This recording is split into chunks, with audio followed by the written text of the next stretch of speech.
ஓய்!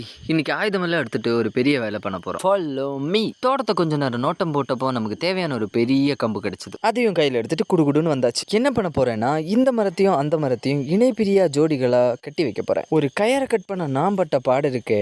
ஃபைனலி கயரை எப்படியோ கட் பண்ணி எடுத்துட்டு 2 மரத்துக்கும் இடையில அந்த கம்ப வச்சு டைட்டா கட்டிட்டோம். அப்புறம் 2 சைடும் 2 கம்பு வச்சு அதையும் டைட்டா கட்டி, அதுக்கப்புறம் ஒரு நீளமான கம்ப எடுத்து அந்த 2 கம்பையும் ஜாயின் பண்ணி ஒரு மாரி ஸ்கொயர் மாரி ஆக்கியாச்சு. அப்புறம் இந்த மாரி கயர வச்சு குட்டி குட்டி ஸ்கொயரா கட்டணும். இதை பார்த்தாலே உங்களுக்கு புரிஞ்சிருக்கும். ஆமா, நம்ம பந்தல் தான் கட்டிட்டு இருக்கோம். ஃபைனலி பந்தலோட வேலை முடிஞ்சது. இந்த பந்தல் எதுக்கு கட்டினோம்னா, நம்ம வீட்டில் சங்கு புஷ்பம் தை நின்றுச்சு, அதை படத்துல தான் நினச்சி கட்டினோம். அப்புறம் எங்க பழைய வீட்டுக்கு முன்னாடி இந்த மாதிரி 3 சங்கு புஷ்பம் தை நின்றுச்சு, அதையும் பிடுங்கிட்டு வந்து இது கூட நட்டாச்சு. இந்த 4 வெரைட்டின்னு எங்க அம்மா சொன்னாங்க. அதுல ஒன்று ஒயிட் கலர்னு சொன்னாங்க. வளர்றப்ப பார்க்கலாம்.